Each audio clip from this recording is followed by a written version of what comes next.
குளத்தை போட்டுருவாங்க.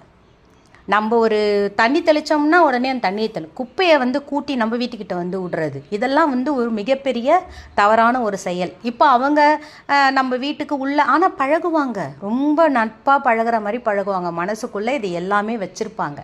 இந்த தீய எண்ணம் அந்த அந்த வாசலோடு போகணும் அப்படின்னு நீங்கள் நினச்சிங்கன்னா எலுமிச்சம்பழத்தில் ஒன்று செய்யணும். இன்னொரு உருளி உங்கள்கிட்ட இருந்ததுன்னா அந்த உருளியிலையும் இந்த விஷயத்தை நீங்கள் செஞ்சீங்கன்னா கண்டிப்பாக அவங்களுடைய பொறாம குணமோ தீமை குணமோ எதுவுமே நம்ம வீட்டுக்கு வந்தால் கூட நம்மளை பாதிக்காது.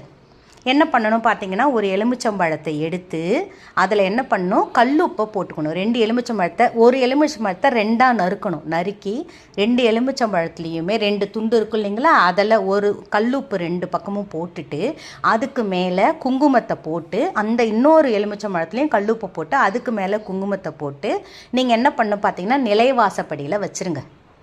கல்லுப்பை ஏன் இதில் சேர்க்குறோன்னா, நம்ம எப்படி திஷ்டிக்கு கல்லுப்பை சேர்க்குறோமோ அந்த மாதிரி கணக்கு. இப்போ மகாலட்சுமி வாசம் பண்ணுறதுனால கல்லுப்பை எலுமிச்சம்பழத்து கூட சேர்ப்பதனால் நமக்கு எந்த தீவினையும் உண்டாகாது. நல்ல ஒரு மகாலட்சுமியின் அம்சம் தான் நம்ம வீட்டுக்கு கிடைக்கும். இப்போ கல்லுப்பை போட்டு அது மேலே குங்குமத்தை போட்டு நிலைவாசப்படியில் 2 பக்கமும் வச்சுருங்க.